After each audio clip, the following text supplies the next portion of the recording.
우리 마음을 한번 다짐하겠습니다. 주여 말씀하옵소서.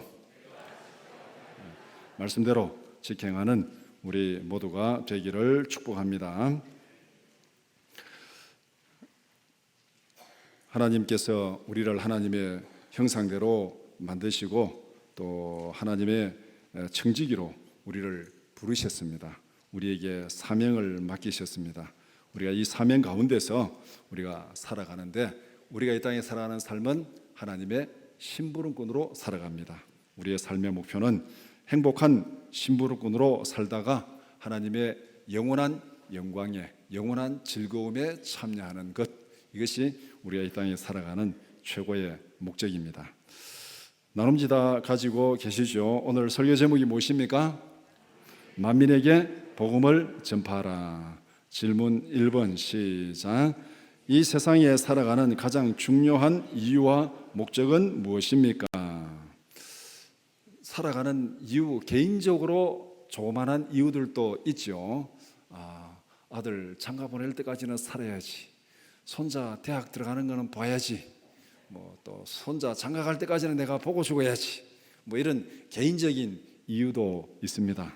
그런데 우리가 더 큰, 하나님 앞에서 더 큰 삶의 이유, 목적은 우리가 여러 번 들었던 이 웨스트민스터 신앙 고백서 1번, 인간이 살아가는 제일 되는 목적은 무엇입니까? 우리가 살아가는 제일 되는 목적은 무엇입니까?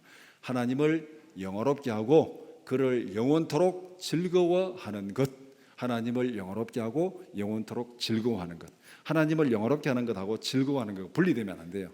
하나님을 영화롭게 하는 것이 우리의 즐거움이고 기쁨이 되어야 됩니다. 그런데 하나님을 영화롭게 하는 것이 우리의 무슨 짐이 되고 우리의 고통이 되면은 우리는 노예로 살아가는 거죠. 그러니까 하나님을 영화롭게 하고 그를 영원토록 즐거워하는 것, 하나님과 함께 기뻐하고 즐거워하는 것, 이것이 이 땅에 살아가는 우리의 최고의 삶의 목적입니다. 질문 2번 시작. 2019년 한 해 동안 자신이 살아야 할 이유에 충실하게 살아왔습니까? 이 시기쯤 되면은 우리가 1년 동안 돌아보고 또 계획을 세우고 그런 일들을 우리가 많이 합니다. 1년 동안 내가 정말 제대로 잘 살았는가, 점검을 하고 돌아보면은 정말 기쁘게 잘 살았다, 이런 경우보다는 뭔가 좀 찜찜하고 뭔가 좀 짜증이 나고 좀 신경질 나기도 하고 내가 왜 이래 살았을까, 그런 후회가 되는 그런 일들도 많이 있을 것입니다. 어쨌건 한 연말을 맞이해서 1년을 점검하고 돌아보고 또 새로운 계획을 세우는 것은 대단히 중요한 의미가 있습니다. 질문 3번 시작. 새해에는 꼭 실천하겠다고 다짐하는 계획은 무엇입니까? 새해 계획을 세우셨습니까? 여러분 나름대로 나 이거는 꼭 내년에 꼭 버킷리스트까지는 안 되더라도 이거는 꼭 해야 되겠다, 아마 그런 크고 작은 계획들이 많이 있을 것입니다. 또 어떤 분들은 계획 세워도 안 되는데 되는 대로 살지 계획은 무슨 계획, 이렇게 생각할 수도 있어요. 그래도 계획을 세우지 않는 것보다는 세우는 것이 낫다. 못 지키더라도 그래도 계획을 세우고 그 계획대로 실천하려고 노력하고 발버둥 치는 것이 또 우리가 인생을 살아가는 삶의 모습입니다. 계획이 없으면 목표도 없어지고 또 삶의 의미가 또 없어질 수 있죠. 그러니까 우리가 계획을 세우고 실천하도록 열심히 노력하는 우리 모두가 되기를 축복합니다. 크고 작든 간에 하나라도 세워서 그렇게 좀 집중하는 그런 삶을 살아야 되겠죠. 오늘 마가복음 16장 14절에서 20절 말씀을 읽었습니다. 이 마가복음 16장 9절부터 20절까지는 마가복음의 부록에 해당되는 말씀입니다. 예수님이 부활하신 이후의 사건들을 요약해서 정리한 것이 이 마가복음 16장 9절부터 말씀입니다. 그 중에서 오늘 우리가 16장 14절부터 읽었는데 이 16장 14절부터 20절까지 또 정확히 18절까지 이것은 예수님의 유언적인 설교입니다.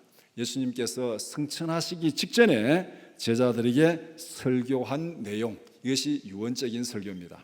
만약에 우리가 살아가면서 여러분들 이 세상을 떠날 때 사람들이 유언을 하고 떠나는 경우도 있고 유언도 못하고 그냥 이렇게 무의식 상태에 있다가 떠나는 경우도 있고, 그거는 우리가 어떻게 장담할 수 없잖아요. 근데 만약 여러분들에게 지금 떠나기 전에 딱 30초 시간을 줄 테니까 요 30초 동안에 가족들에게 한마디 하고 싶은 얘기를 하십시오. 그렇게 하면은 뭐라고 여러분들 말씀하겠습니까?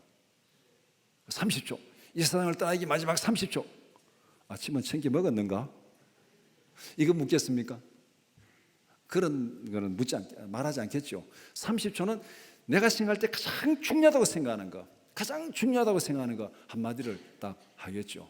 바로 유언이라는 의미가 바로 이런 의미가 있습니다. 예수님의 유언적인 설교라는 것이 바로 예수님이 승천하기 직전에 제자들에게 가장 중요하다고 생각하는 그것을 지금 말씀하는 것이 유언적인 설교입니다. 우리가 오늘 2019년 12월 마지막 주일에 예수님의 유언적인 설교를 듣게 되었습니다. 오늘 본문이 한 해를 돌아보고 새해를 시작하는데 소중한 참고가 되기를 바랍니다. 마가복음 16장 14절에서 20절을 두 부분으로 나누어서 함께 살펴보고자 합니다. 첫 번째는 믿음으로 부르심, 두 번째는 사명으로 부르심. 첫 번째, 믿음으로 부르심입니다. 질문 11번 시작. 부활하신 예수님께서 제자들의 어떤 모습을 꾸짖으셨습니까? 14절에 그들의 믿음 없는 것과 마음에 완악한 것을 꾸짖으시니 이렇게 말씀합니다. 제자들에게 나타난 두 가지 모습, 그것을 보고 예수님께서 제자들을 꾸짖으셨습니다. 첫 번째는 믿음이 없는 것. 믿음이 없다는 말은 특정한 시점의 마음의 상태, 이것을 얘기하고 있습니다. 그러니까 어떤 사실에 대해서 믿지 못하는 불신, 난 그거 못 믿어, 나는 그건 못 믿어 하는 그 믿음이 없는 불신, 또 어떤 사실에 대해서 확신하지 못하고 의심하는 상태, 이것을 우리가 어떤 이제 반신반의 그러잖아. 반은 믿고 반은 의심하고 뭔가 좀 긴가민가하는 이런 상태도 여기서 믿음 없는 것에 해당되는 것입니다. 그래서 어떤 현상이나 사건을 확실하게 믿지 못하는 제자들의 상태를 지금 꾸짖고 있습니다. 제자들의 현재 상태가 뭔가를 지금 믿지 못하고 있는 그 상태를 꾸짖고 있는 거예요. 이게 믿음이 없는 것. 그 다음에 마음이 완악한 것. 마음이 완악하다는 것은 앞에 믿음이 없는 것은 어떤 특정한 시점의 그 상태라고 말한다면 마음이 완악한 것은 지속적인 성향입니다. 지속적인 성향. 쉽게 말하면 습관. 앞에 믿음이 없는 것은 하나의 행동이라면 뒤에 마음이 완악한 것은 습관이에요. 습관. 그래서 우리가 예를 들어서 여행을 가가지고 어떤 도박장에 가서 한번 재미로 도박한 것하고 그거는 하나의 사건이죠. 그런데 매일매일 도박장에 가서 도박하는 것하고 이건 분명히 다른 거죠. 하나의 그 사건 하나하고 습관하고는 다른 것입니다. 여기서 완악한 것은 지속적인 성향입니다. 말씀을 믿지 않으려는 지속적인 마음의 성향을 꾸짖고 있습니다. 마음이 완악하다는 것은 출애굽기에서 바로 왕에게 많이 적용되는 말씀이었습니다. 바로처럼 제자들도 예수님의 말씀을 지속적으로 거부하는 그런 성향이 있다고 지금 예수님께서 꾸짖고 있습니다. 예수님은 제자들을 굉장히 강하게 꾸짖고 있는 것이죠. 너희들의 이 불신앙의 뿌리가 깊다. 한 번 사건으로 한 번 행동으로 믿지 않는 게 아니고 이 불신앙의 뿌리가 깊고 습성이다. 이렇게 지금 예수님께서 책망하고 있습니다. 그러니까 굉장히 지금 호된 책망을 하고 있는 거죠. 한두 번도 아니고 이런 얘기잖아요. 어떤 일을 한번 잘못했을 때 그냥 너 잘못하지 마라 이런 거하고 너 한두 번도 아니고 이거 계속 이렇게 할래? 이건 굉장히 심각한 거잖아요. 예수님께서 제자들을 보고 믿음이 없는 것과 마음이 완악한 것을 책망하고 있습니다. 질문 12번 시작. 제자들은 구체적으로 무엇을 믿지 못했습니까? 그러면 도대체 무엇을 어떻게 믿지 못했길래 예수님께서 이런 책망을 하고 있는가? 14절에 이는, 14절 후반절에 이는 앞에서 책망한 이유를 쓰면 이는 자기가 살아난 것을 본 자들의 말을 믿지 아니함일러라. 간단히 얘기하면은 예수님께서 부활하셨습니다. 그리고 어떤 사람이 예수님이 부활한 것을 목격했습니다. 목격한 그 사람들이 제자들이 가서 예수님이 살아나셨다 이 말을 하니까 제자들이 믿지 못했습니다. 그래서 예수님으로부터 믿음이 없다고 책망을 듣고 마음이 완악하다고 지금 책망을 듣고 있습니다. 왜 믿음이 없습니까? 예수님이 부활했다는 사실을 듣고도 믿지 않았으니까 믿음이 없는 거죠. 그 다음에 왜 마음이 완악했습니까? 예수님이 부활했다는 사실을 믿지 않으려는 지속적인 성향이 그들에게 있었다는 것입니다. 한 번도 아니고 두 번, 세 번 계속 얘기하고 보여줬는데도 이들은 계속해서 믿지 않는 그런 성향이 제자들에게 있었습니다. 그래서 예수님께서 그들에게 마음이 완악하다 그렇게 책망을 했습니다. 그러면 어떻게 제자들이 예수님의 부활을 지속적으로 믿지 않았습니까? 성경에 요것들 지금 책망 딱 하면서 앞에 사건을 분명히 보여주고 있습니다. 9절에서 11절까지가 한 덩어리고 또 12절에서 13절까지가 한 덩어리입니다. 그 한 덩어리 한 덩어리의 마지막 그 결론을 보면은 제자들이 예수님의 부활에 의해서 어떤 성향 습성을 보여주고 있는지를 분명히 보여줍니다.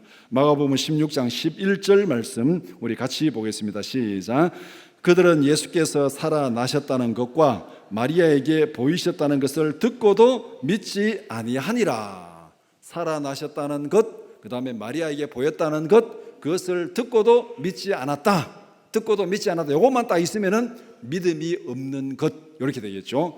그 다음에 16장 13절 말씀 시작. 두 사람이 가서 남은 제자들에게 일렀으되 역시 믿지 아니하니라. 앞에 나타난 것하고 또 뒤에 예수님이 부활한 다음에 나타난 것은 다른 사건입니다. 다른 사건이고 다른 제자들이 가서 또 이 제자들에게 얘기를 했는데 뭐라 그랬습니까? 역시 믿지 아니하니라. 역시는 뭡니까? 앞에서 안 믿었는데 또 안 믿은 요 지속적인 습성 성향을 여기서 보여주고 있습니다. 그래서 이런 사건에 근거해서 예수님께서 제자들을 책망할 때 믿음이 없는 것과 마음이 완악한 것을 책망했습니다.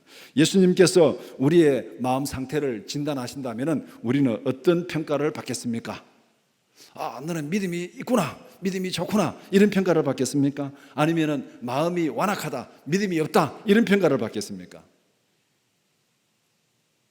우리는 다 믿음이 있고 마음이 완악하지 않은 그런 평가를 받기를 축복합니다. 여기서 우리가 분명히 알아야 될 것은 예수님이 여기서 지금 제자들에게 나타나서 꾸짖고 있잖아요. 예수님의 꾸짖으심의 목적이 뭡니까? 그들을 꾸짖고 책망하고 벌주기 위한 것이 아니라 예수님의 꾸짖음 자체가 제자들을 믿음으로 부르시는 겁니다. 왜? 제자들이 지금 뭐를 못 믿고 있습니까? 예수님이 부활했다는 사실을 들었는데 못 믿고 있어요. 그러면 들었는데 못 믿고 있는 제자들에게 예수님께서 확실히 그들을 믿음으로 초청하기 위해서 어떻게 되겠습니까? 부활했다는 자신을 보여주면 되잖아요. 보여주면 되잖아요. 그래서 오늘 14절에 그 후에 11 제자가 음식을 먹을 때 예수님께서 그들에게 나타나사 과거에 믿음 없음을 꾸짖고 지금 뭡니까? 내가 지금 보여주고 있지 않느냐? 그러니까 이제는 믿어라. 이 예수님의 꾸짖음 자체가 바로 우리를 믿음으로 부르시는 것, 제자들을 믿음으로 부르시는 것. 그래서 오늘 우리가 성령이 우리 안에서 뭔가를 책망하고 말씀을 통해서 꾸짖는다는 그 자체가 우리를 믿음으로 부르고 순종으로 부르시는 하나님의 그 마음, 하나님이 우리를 꾸짖는 것은 벌 주기 위해서 꾸짖는 것이 아니라 우리를 믿음으로 불러서 회개케 하고 구원으로 부르기 위해서 은혜로 부르는 그 부르심이라는 것, 그 의도를 우리가 14절에서 분명히 볼 수가 있습니다. 그 다음에 두 번째는 사명으로 부르심입니다. 질문 21번 시작. 예수님은 제자들에게 무엇을 명령하셨습니까? 15절에 또 이르시되 너희는 온 천하에 다니며 만민에게 복음을 전파하라. 바로 앞에서 제자들이 믿음이 없고 마음이 완악하다고 이렇게 꾸중을 들었는데 그 꾸중을 듣는 믿음이 없고 마음이 완악한 자들에게 지금 예수님께서 사명을 맡기고 있습니다. 이거 뭔가 좀 앞뒤가 안 맞는 것처럼 보여질 수도 있습니다. 사명을 맡기려고 그러면은 믿음이 있고 정말 하나님 앞에 순종하는 열정이 있는 사람들이 사명을 맡겨야 되는데 믿음도 없고 마음이 완악한 자들에게 지금 사명을 맡기고 있습니다. 온 천하에 다니면서 만민에게 복음을 전하라. 이 명령 속에 예수님께서 제자들을 꾸짖으시는 그 마음이 담겨 있다는 것입니다. 듣고도 믿지 못하는 완악한 마음을 회개하고 돌이키라. 지금까지 너희들은 듣고도 믿지 못했다. 그러나 내가 지금 부활한 내 자신을 보여주고 있지 않느냐. 그러니까 이제는 그거 다 돌이키고 회개하고 이제는 완악한 마음을 회개하고 명령에 순종하는 믿음의 사람이 되라. 예수님을 믿지 못하는 제자들에게 한 걸음 더 나가서 이제는 순종하는 믿음을 요구하고 있습니다. 내가 너희들에게 증명해 주었으니까 이제는 그런 믿음 없는 자리, 완악한 자리에서 돌아서서 앞으로는 하나님의 말씀에 적극적으로 순종하는 그런 믿음의 사람이 되라. 그것을 요구하고 있는 것이 예수님께서 명령하신 내용입니다. 믿음은 말씀에 순종하는 행동으로 완성됩니다. 우리가 앉아가지고 이게 맞나 틀리냐 아무리 따져가지고 그게 믿음이 완성되는 것이 아니라 믿음은 말씀에 순종하는 행동으로 완성된다. 그 예를 성경 한 두 군데만 제가 읽어드리겠습니다. 요한복음 2장 8절 9절 말씀 시작. 이제는 떠서 연회장에게 갖다 주라 하심에 갖다 주었더니 연회장은 물로 된 포도주를 맛보고도 어디서 났는지 알지 못하되 물 떠온 하인들은 알더라. 이 내용이 어디 있는 내용인지는 여러분 다 아시죠? 가나 혼인잔치에서 이 물로 포도주를 만드는 그 기적을 얘기하고 있습니다. 이 포도주가 떨어졌습니다. 물에다가 이 물을 가득 채워라. 항아리에다가 물을 가득 채워라. 이제 이 물을 뜯어줘라. 뜯어줘라니까 신부르꾼이 볼 때는 이게 지금 완전히 날 망신시키려고 합니까? 왜 물을 뜯어주라 합니까? 근데 그걸 가지고 된다 안 된다 따지고 있었으면 그게 물이 포도주가 됐겠습니까? 안 됐겠습니까? 안 됐겠죠. 뜯어주라니까 예수님의 말씀을 믿고 뜯어주었더니 포도주가 된 거예요. 무엇을 말씀하고 있습니까? 믿음은 예수님의 말씀에, 하나님의 말씀에 순종하는 행동으로 완성되는 것이다. 앉아서 그것이 옳으냐 틀리냐 아무리 따져봐야 믿음의 능력은 나타나지 않습니다. 믿음은 순종하는 행동으로 완성된다. 마태복음 14장 19절에서 21절 말씀 시작.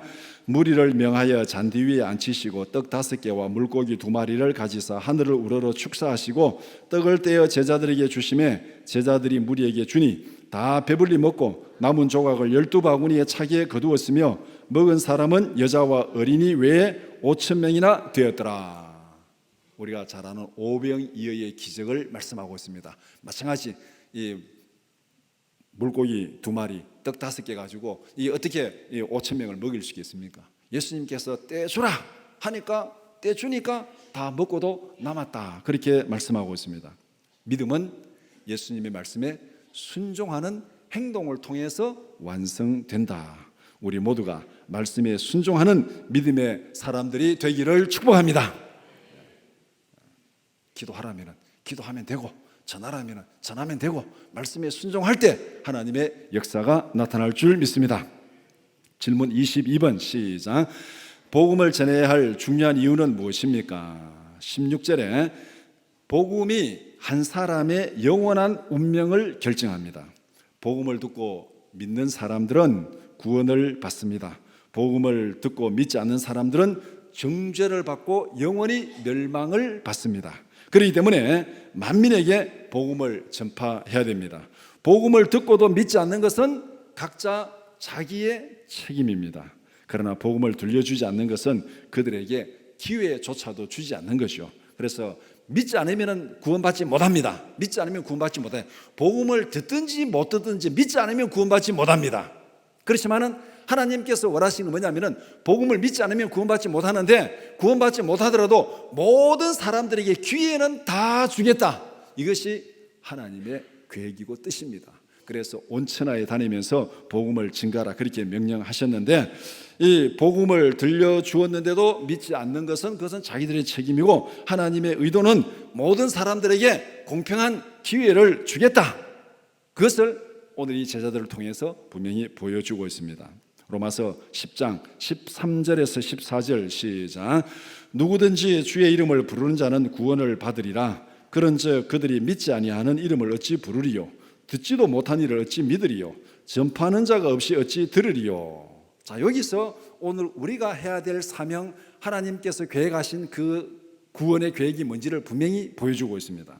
누구든지 주의 이름을 부르는 자는 구원을 얻으리라. 이것이 하나님께서 계획하신 거예요. 그래서 모든 사람들이 주의 복음을 듣고 믿기를 원하는 것이 하나님의 계획입니다. 그런데 여기서 지금 보면은 믿지 않는 자를 어떻게 부르겠느냐, 그 다음에 듣지도 못한 일을 어떻게 부르겠느냐, 전파하지도 않는데 어떻게 듣겠느냐, 이렇게 말하고 있는 거죠. 그러면 구원의 과정이 어떻게 됩니까? 누군가가 전하고 그 다음에 듣고 그 다음에 믿고 구원받는다. 이것이 복음의 출발이고 과정입니다.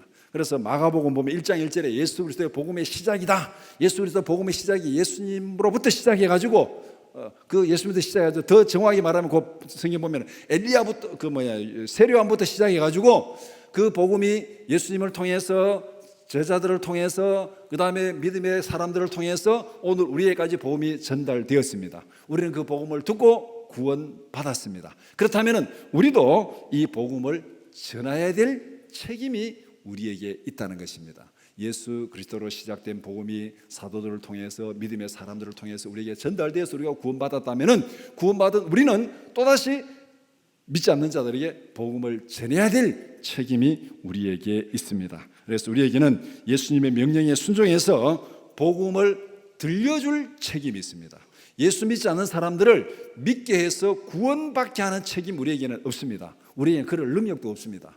아무리 해도 그 사람을 안 믿는 사람을 믿게 만들 능력은 우리에게는 없습니다. 그것은 성령의 능력입니다. 그러면 우리에게 할 일이 뭡니까? 오늘 본문에 말한 대로 만민에게 다니면서 복음을 전하라 그렇게 말씀하고 있는데 우리는 들려줄 책임이 있습니다. 로마서 10장 17절 말씀 시작.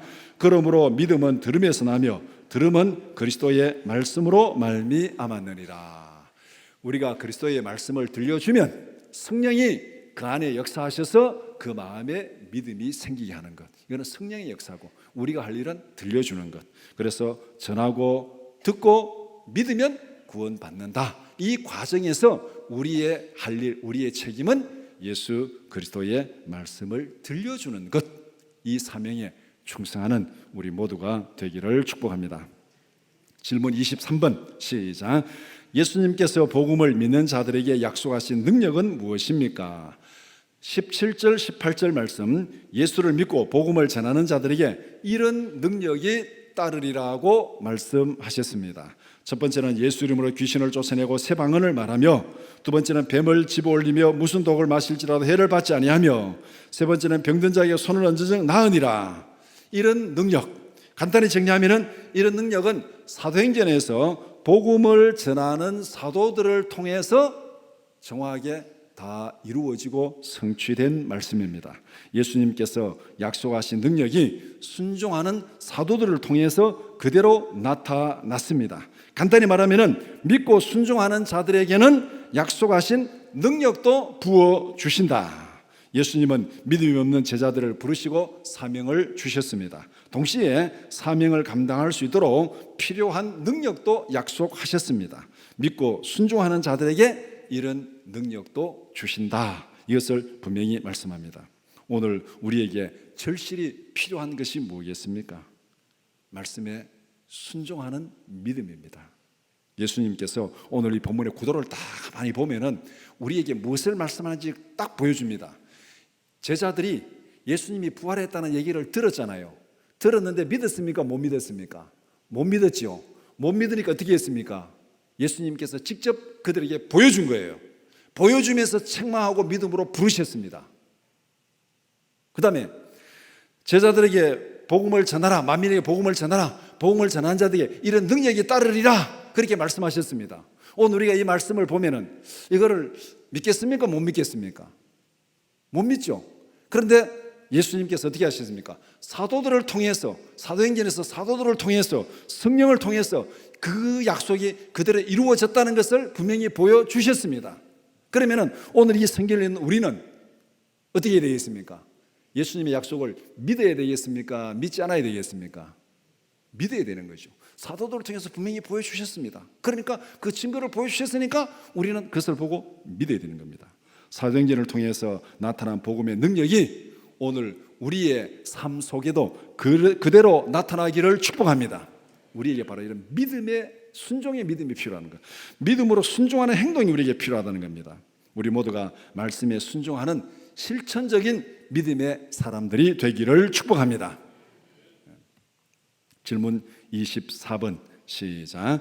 예수님께서 말씀을 마치신 후에 어떤 일이 일어났습니까? 19절 20절은 예수님이 유언적인 설교를 한 다음에 어떤 일이 일어났는지 두 가지를 얘기하고 있습니다. 첫 번째는 예수님께서 승천하셔서 하나님 우편에 앉으셨다 그렇게 말씀합니다. 이것은 부활 승천하신 이후에 예수님이 어떤 위치에서 어떤 사역을 하고 있는지, 부활 승천하신 다음에 예수님이 우리와 어떤 관계가 있는지 그것을 말씀하는 내용입니다.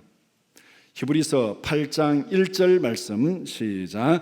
지금 우리가 하는 말의 요점은 이러한 대제사장이 우리에게 있다는 것이라. 그는 하늘에서 지극히 크신 이의 보좌 우편에 앉으셨으니. 히브리서 쭉 설명하면서 여기서 딱 말씀이 뭐냐면은 예수님은 우리의 대제사장이다. 구약에서 대제사장이 어떤 사람입니까? 백성들의 죄를 대신해서 하나님 앞에 나가서 속죄제를 드리고 그래서 우리가 죄사함 받는 게 구약의 제사장의 역할입니다. 그런데 예수님은 이 세상의 성전이 아니고 사람의 손으로 지은 성전이 아니고 하나님의 보좌 우편에서 하늘의 성전에서 직접 우리를 대신해서 간구하시는 중보하시는 대제사장이다.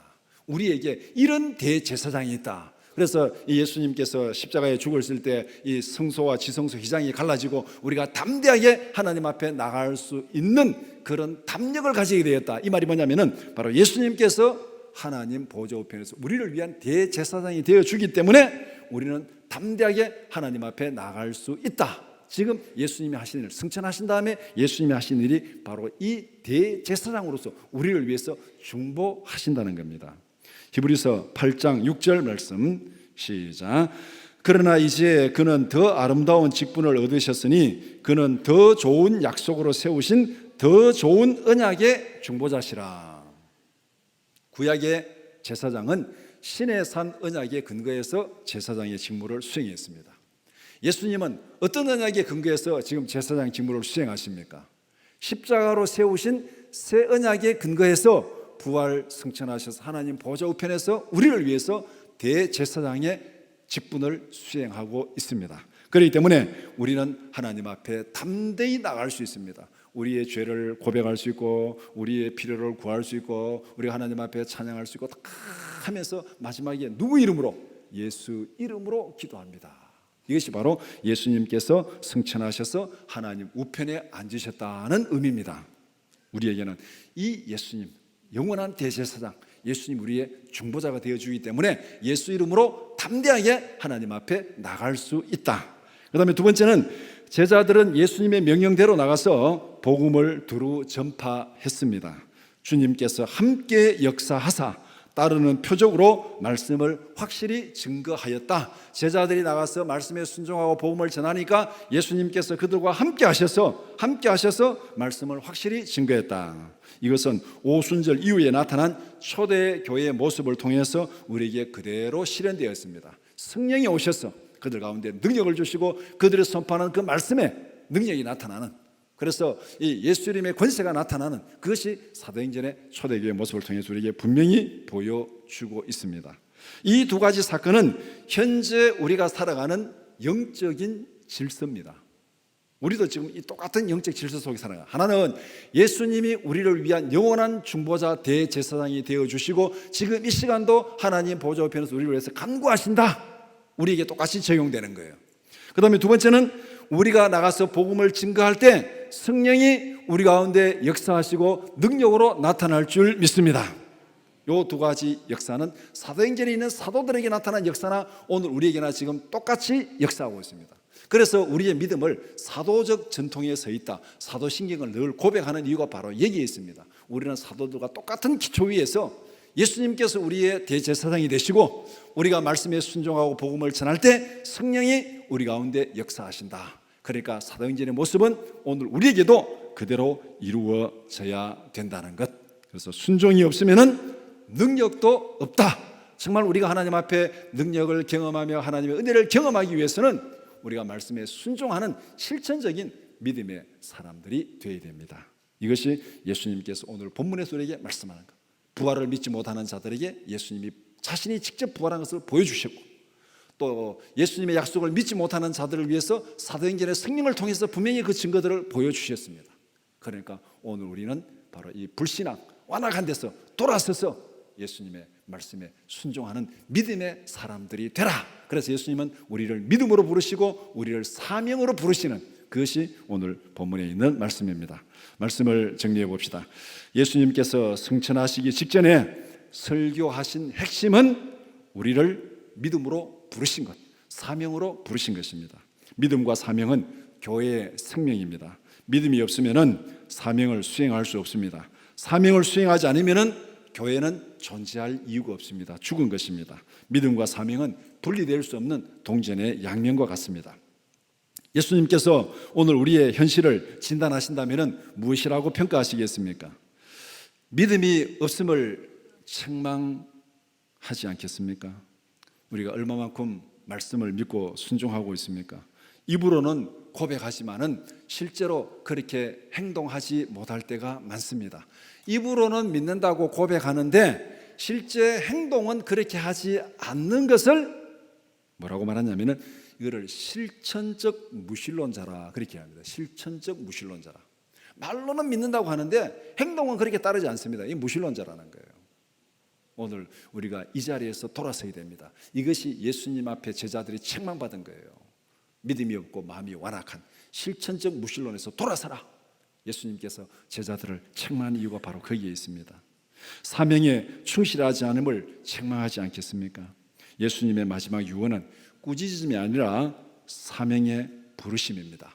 못 믿는 자들에게 보여주고 증거해줘서 이 증거를 보고 확실히 믿으라고 우리를 믿음으로 사명으로 부르셨습니다. 믿음은 사명으로 완성됩니다. 예를 든다면 우리가 축구 경기 많이 보고 계시죠. 축구할 때 한 팀이 볼을 89분 동안 가지고 놀았습니다. 계속 볼 점유율, 한 팀이 89분 동안 볼을 가지고 놀다가 상대방의 볼을 뺏겼습니다. 상대방의 볼을 1분 동안 드리블해서 한 골 넣었습니다. 어느 팀이 이겼습니까? 89분 동안 볼을 가지고 논 팀이 이겼습니까? 1분 볼을 가지고 한 골 넣은 팀이 이겼습니까? 한 골 넣은 팀이 이겼죠. 똑같다는 겁니다. 복음은 볼을 가지고 노는 것이 아닙니다. 복음은 사명을 수행하는 것입니다. 명령대로 사명을 수행하는 것. 사명을 수행하지 않는 믿음은 죽은 믿음입니다. 사명을 수행하지 않는다면 결과적으로 믿음이 없는 것입니다. 바로 예수님께서 믿음으로 부르시고 사명을 주신 이유가 바로 여기 있다는 거예요. 믿음은 사명으로 완성되는 것이다. 미리 꾸중 듣는 것이 좋습니다. 제자들이 꾸중을 들었잖아요. 여기서 꾸중을 듣고 사도행전에서 사명을 잘 감당했잖아요. 미리 꾸중을 듣는 거. 오늘 우리가 이 본문을 보면 우리 자신도 지금 예수님 앞에 똑같은 꾸중을 듣게 되어 있습니다. 미리 꾸중을 듣는 게 좋습니다. 건강검진에서 몸에 있는 질병을 발견하는 게 좋습니까? 아니면 몸에 이상 증상이 생겨서 병원에 가니까 아이고 병이 있다고 그렇게 발견하는 게 좋습니까? 어느 쪽이 좋아요? 경험으로. 건강검진에서 미리 발견하는 게 좋잖아요. 몸이 아파가지고 이미 병원에 가면 그때는 이미 늦었어요. 근데 건강한데 아무 증상이 없어요. 근데 건강검진에서 이 병이 있다. 미리 발견하면 치료할 방법이 있잖아요. 우리가 미리 꾸중을 듣는 게 좋습니다.